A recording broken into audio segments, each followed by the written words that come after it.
Now we will see the how to interface the I/O components in this lecture. Interfacing the I/O components. I/O hardware is made up of the all sum of the integrated combination of the integrated master processor I/O controller, a communication interface, a communication port, I/O buses and transmission medium. तर हे सगळं कशात include आहे? Interfacing the I/O component. Interfacing the I/O device with the embedded board. A transmission medium is used to interconnect the I/O device to an embedded board via a communication port. The medium is wireless or wired. हे wireless wired medium आपण unit number 1 मध्ये discuss केले आहे. Wire transmission medium. So wire transmission मीडियममध्ये काय असते? Cable असते दिलेली. This is the serial cable आणि हे कनेक्टर आहे त्याच्यात. DCE clear to send, request to send, ring indicator, received signal detect, transmission data, received data, DT ready, signal cloud. So this is the wire transmission medium and this is the transmission medium. Received line signal detector transmit data. So this is the wire transmission medium.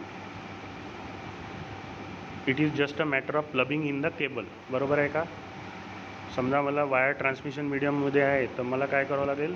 एक केबलच plug करावं लागेल. मला समजा projector लावायचा आहे कुठे? CPU ला. मी एक केबलच प्लग करतो आणि प्रोजेक्टर लागून जातो क्लासरूममध्ये. तसंच आहे हे. So that is the wire transmission medium with the right connector head to the embedded board.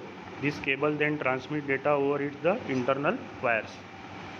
So this is the wireless transmission medium. आता हे आपण पहिल्या युनिटमध्येही केलं आहे. IR transmission medium. आता ब्लूटूथ वगैरे आला आहे, तुम्ही IoT बेस सगळं आलं आहे. तर त्याच्यात कसं असतं? वायरलेस कनेक्शन राहतं. Okay. Wireless transmission medium. Understanding the nature of the infrared wireless communication. There are no separate ports for transmitting data versus control signals. The remote control emits electromagnetic waves. म्हणजे हे communication कशातून चालतं आहे? वायरलेसमध्ये electromagnetic वेव्जमुळे.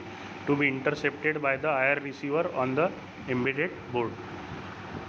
Interfacing I/O communication port to the other I/O. So this is the interfacing. आणि हे कशातून चालतं? हा पूर्ण एम्बेडेड बोर्ड आहे. इथे कनेक्टर दिलेले आहे आणि हे काय? वायर्ड मीडियम आहे. Okay. This is known as the interfacing communication port to the other I/O board. The communication port would then be a interface to an I/O controller, communication interface controller or the master processor with an integrated communication interface via an I/O bus or the embedded board. An I/O bus is essentially a connection of wires transmitting the data. Simple आहे एकदम. तुम्ही वाचाल तर लक्षात येईल. Interfacing an I/O controller and the master CPU. The design of the interface between the I/O controller and the master CPU via communication interface is based on the four requirements: an ability of the master CPU to initialize and monitor the I/O controller, a way for the master processor to request I/O, a way for the I/O device to contact the master CPU, some mechanism for both to exchange the data. Okay, हे 4 वे आहे. ability of the master CPU to initialize and monitor the I/O controller, a way for the master processor to request I/O, a way for the I/O device to connect the master CPU, some mechanism for both to exchange the data. An ability of master to initialize monitor I/O controller. आता त्याचं explanation आहे एकेकाचं. Control register and status register. हे कशातून चालतं? Control register आणि status रजिस्टरमधून. This registers are located on the I/O controller. Control registers are the data registers that are the master processor can modify to configure the I/O controller. Status register म्हणजे सगळं controlling कशातून चालणार आहे? Control रजिस्टरमधून. Status रजिस्टरमध्ये काय आहे? Are the read only register in which the master processor can get information as to the state of the I/O controller. uses these register to communicate and or control the attached I/O device via I/O controller. So this is the CPU and initialize and monitor the I/O controller. This is done by the control register and status register. A way for the master processor to request I/O. Special I/O instruction I/O mapped in the ISA. ISA म्हणजे काय? instruction set architecture आहे. Memory mapped I/O in which the I/O controller registers have the reserved spaces in the main memory. A way for the I/O device to connect the master CPU via an interrupt are the referred to as the interrupt driven I/O. The master CPU then uses its interrupt scheme to determine when an interrupt will be discovered. तर हा दुसरा way आहे, a way for the I O device to contact the master processor. हे कशातून होणार आहे? एक तर इंटरप्ट जनरेट करेल कोण? आय ओ डिव्हाइस, किंवा मग सी पी यू रिकग्नाईज करेल त्या इंटरप्टला की कसं आता दोघांमध्ये काय होईल, कम्युनिकेशन होईल with respect to the interrupt.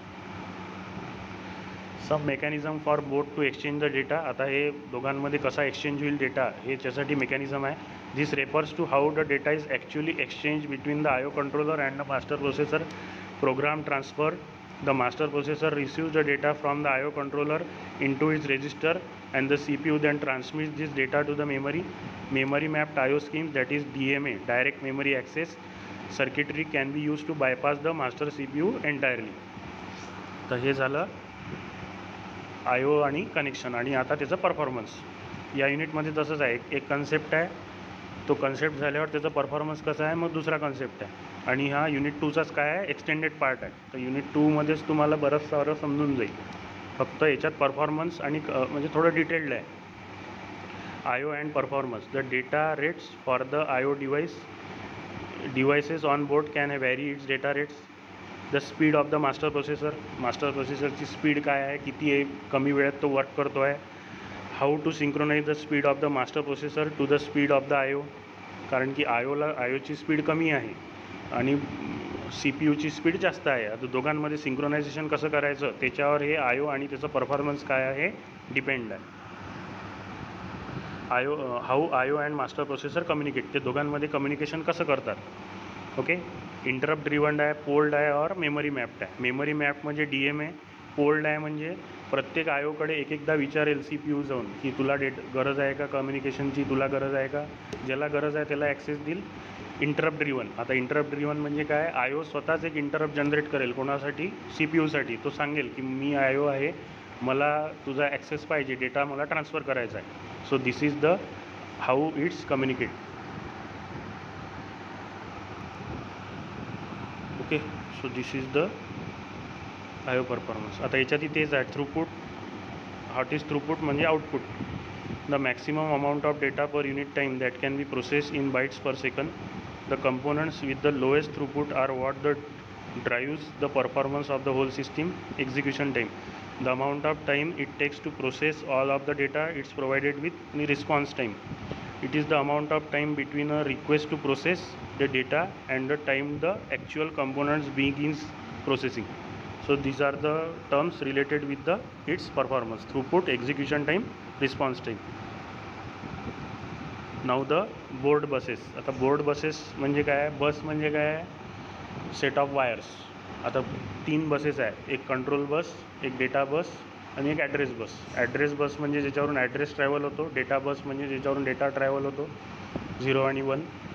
आणि कंट्रोल बस म्हणजे कंट्रोल सिग्नल, म्हणजे रेडी किंवा स्टार्ट, स्टॉप, हे सगळे कंट्रोल सिग्नल आहे. तर याच्यासाठी काय असतात, याला ट्रॅव्हल करायला एक मीडियम लागतं, त्यालाच काय म्हणतो आपण, बस.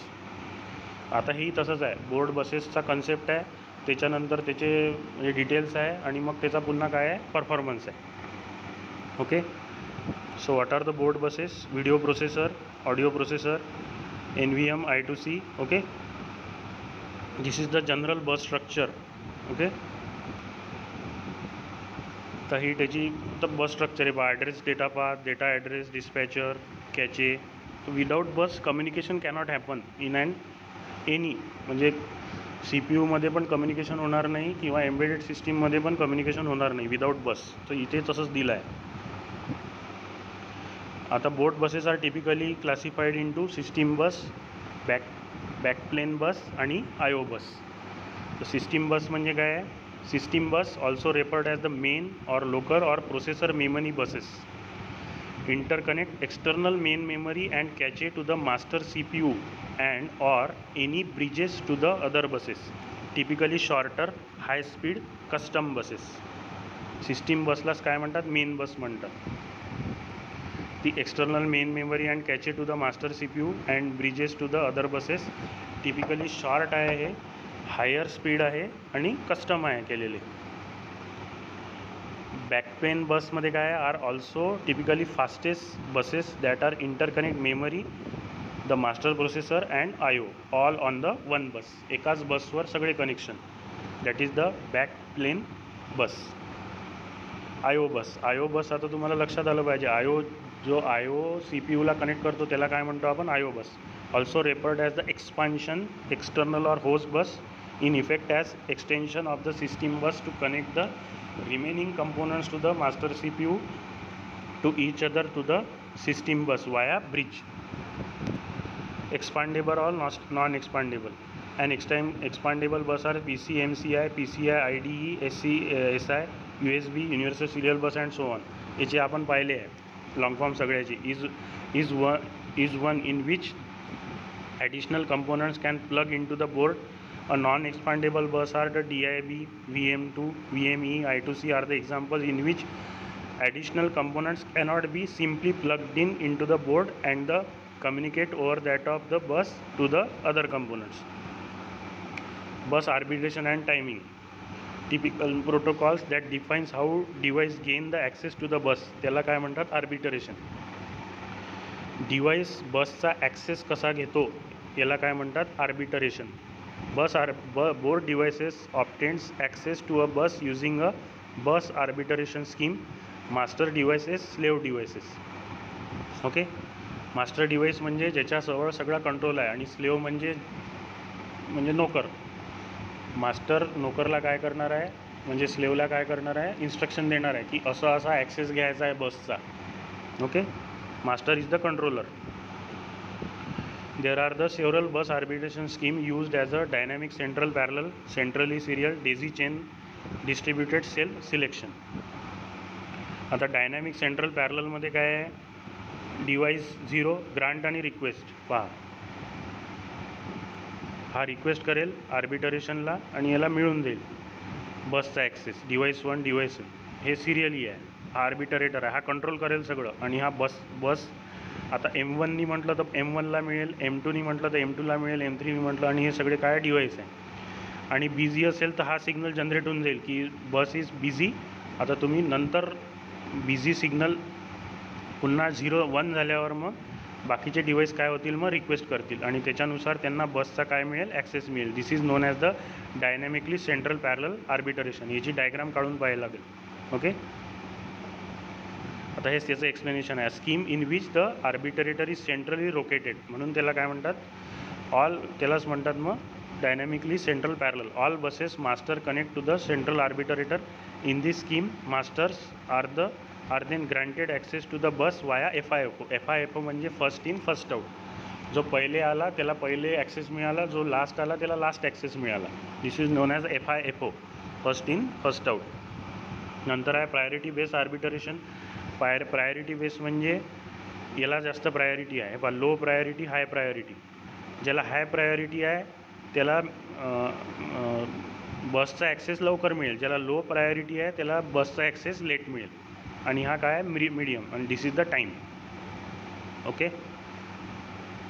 The priority arbitration scheme differentiates between the master based upon their relative importance to each other and the system. Every master device is assigned a priority. The master which is the highest priority always can preempt the lower priority master devices. Central serialized the arbitration. आता central serialize आर्बिट्रेशनची diagram वेगळी आहे थोडीशी. Grant request ready. तर आहे central serialize. Also referred as a daisy chain arbitration. Arbitrator is connected to all masters. The masters are connected to in a serial. The first master in the chain is granted the bus and passes the bus grant of the next master. म्हणजे एक वापरेल दुसऱ्याला देईल, दुसरा वापरेल तिसऱ्याला देईल असं. So this is known as the central serialized arbitration. Distributed arbitration scheme, which means there is no central arbiter and no additional circuitry. It is the distributed. He distributed आहे. याच्यात आर्बिट्रेटर नाही आहे आणि कोणीच नाही आहे. ते स्वतःचा ॲक्सेस घेणार आहे, स्वतःच सगळं कम्युनिकेट करणार आहे. Synchronous bus includes clock signals among the other signals. जी बसला क्लॉक सिग्नल असते त्याला सिंक्रोनस बस म्हणतात. Components using a synchronous bus all are run at the same clock rate. Data is transmitted either on the rising edge or the falling edge of a clock cycle. I2C bus with SCL block. तर आता I2C बसची diagram आहे with SCL block. एक कॅरियस clock signal आहे. Okay, I2C bus ही कोणची bus आहे? मग सिरियल बस आहे. And asynchronous bus transmits no clock signal but transmit other handshaking signals. Handshaking म्हणजे आपण कुठेही जातो तर हँडशेक करतो, म्हणजे काय आहे? We acknowledge each other. पण सिंक्रोनसमध्ये ॲक्नॉलेजमेंटचं काम नाही आहे, तिथे क्लॉक सिग्नलच करता आहे सगळं. पण जिथे असिंक्रोनस आहे तिथे हँडशेकिंग पाहिजे. Yes, I am ready, please transmit your data. I have finished, please stop the transmission. Request and acknowledgement the signals. SCSI specification. आता हे स्पेसिफिकेशन आहे, टेबल दिलेलं आहे. Busy, select, control data, input output, message, request, acknowledge, attention, reset data. आणि त्याचं description आहे. Indicates that the bus is in use. The initiator uses the signal to a select target. The target uses the signal to indicate whether the information being transmitted is control information or the data signal report. The target uses this signal specification, the direction of the data movement with respect to the initiator when the signal is asserted, data flow to the initiator when the neglected, data flow to the target. Message. This signal is used the target during the message phase. Request. The target uses this signal to start, request, acknowledge, handshake. Acknowledge. This signal is used by an initiator to end, request, acknowledge, handshake. Attention. The initiator uses this signal to inform the target initiator has a message ready. The target retrieves the message and it convenience by transiting to a message out bus phase. Reset. This signal is used to clear all devices and operations from the bus and force the bus into the bus free phase. Macintosh computer asserts this signal as a startup. SCSI peripheral device should never assert the signal data. 8 data signals numbered 0 to 7 and partiality signals. Macintosh parity signal. Macintosh computer generates processor SCSI parity, but originate SCSI manager does not detect the parity errors in SCSI transaction. Non-expandable bus, I2C bus example. The I2C bus is a 2-wire with one serial data line, that is SDA, and serial clock signal SCL. The processor connect via I2C are each addressable by a unique address. The I2C bus is a serial 8-bit bus. I2C master initiates data transfer and generates the clock signal to permit the transfer. I2C bus, basically the SCL just cycles between high and low. The master uses the SDA as a SCL is a cycling to transmit the data to the slave. I2C bus, I2C master, I2C slave. म्हणजे हा master या सगळ्या स्लेवला काय करणार आहे? Command करणार आहे की माझ्या इन्स्ट्रक्शननुसार तुम्हाला काय करायचं आहे? ऑपरेट करायचं आहे.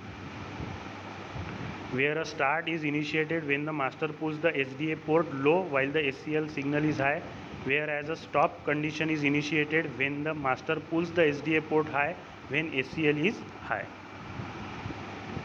तर हा स्टार्ट आणि स्टॉप कंडिशनची डायग्राम दिलेली आहे. स्टार्ट कंडिशन, हा SDA लो चालला, SCL हाय आहे. इथे SDA हाय चालला आणि SCL हाय आहे. दिस इज द स्टॉप कंडिशन आणि ही स्टार्ट कंडिशन. हीच ती डायग्राम काय केली आहे मग इथे ड्रॉ केलेली आहे. PCI, that is the peripheral component interconnect bus example. Expandable. आता ही एक्सपांडेबल आहे. हे कशात आहे बा? हा पूर्ण मदरबोर्ड आहे आणि जे एक्स्ट्रा डिव्हाइसेस आहे ते या PCI बसनी काय होणार आहे? या प्रोसेसरला काय होणार आहे? कनेक्ट होणार आहे. PCI is a synchronous bus. The PCI bus has the two connection interface. An internal PCI interface that connects into the main board to bridges processor etc via EIDA channels. The expansion PCI interface. The expansion interface is what makes the PCI an expandable bus. It allows for the hardware to be plugged into the bus. PCI, peripheral component interconnect. PCI bus always allows for the multiple bus masters. It implements as a dynamic centralized parallel arbitration scheme. PCI arbitration scheme basically uses the request and grant. REQ म्हणजे request, GNT म्हणजे grant signals. Every master has its own request and grant pins. आता हा arbitration scheme आपण पहिलेच पाहिली आहे, ज्याच्यात एक आर्बिटरेटर दिला आहे centrally parallel. PCI transaction is made in to the 5 steps and initiator makes आता हे कशा स्टेप्स आहे, 5 स्टेप्स आहे या. Initiator makes a bus request by asserting a request signal to the central arbiter. म्हणजे मी समजा इनिशिएटर आहे, मी आर्बिटरला एक सिग्नल देईल कोणचा, रिक्वेस्टचा, की मला बसचं कनेक्शन पाहिजे. दुसरी step, the central arbiter does, मग तो ग्रांट करेल, मग ठीक आहे बा तुला पाहिजे तर तू घेऊन घे. The address space which is the begins when the initiator activates the frame signal and it sets to a signal to define the type of the data transfer. म्हणजे आता ॲक्च्युली डेटा ट्रान्सफर काय झाला, सुरू झाला.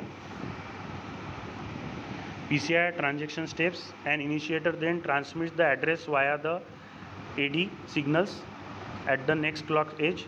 After the transmission of the address, the next clock edge starts the other one or more data phases transmission of data. The stop signal acts to the terminate all bus transactions. आता हे PCIचे काय आहे, components आहे पहा. Acknowledgement, the lock, optional pins, required pins, stop, triad, ready, AD, CB, PAR, frame, ready, IR ready, stop, DE, VESL, ID, SEL, PERR, SERR, request, GNT, clock, RST. आणि optional आहे. Okay, AD, CB, PAR, request 64, lock, INTA, INTAB, INTC, INTD, SBO, SD done, TDI, TDO, TCK, TMS, T start, restart. Okay, I2C on MPC. आता 860 नावाचा हा processor आहे, त्याच्यात कोणची बस दिली आहे, I2C. Okay, the I2C bus is a bus which does 2 signals, SD, SCL. The controller supplies a clock signal. Address and the data information is transmitted over the bus via transmit the data register and out the shift register. PC is acting as a master. When the MPC 860 receives the data is transmitted in the receiver receives the data register via shift register. आता last आहे bus performance. A bus performance measure by is bandwidth, the amount of data a bus can transport for a given length of time. Shorter the bus, fewer the connected devices and more the data lines. So bandwidth, the amount of data a bus can transfer to a given length of time. Shorter the bus, fewer the connected device and the more data lines. Typically the faster the bus and the highest is the bandwidth, where there are separate lines of each signal or whether multiple signals multiplexed. तर हे बस परफॉर्मन्सचे parameter आहे. Bus width, the number of data bits bus can transmit in a given bus cycle. This is known as the bus width. The bigger the bus width, fewer the delays and the greater the bandwidth, throughput म्हणजे output. Okay, so here we have finish the unit number 3. Okay, हा unit number 2चाच थोडासा extended part आहे. एकच unit राहिला आपला आता, unit number 4.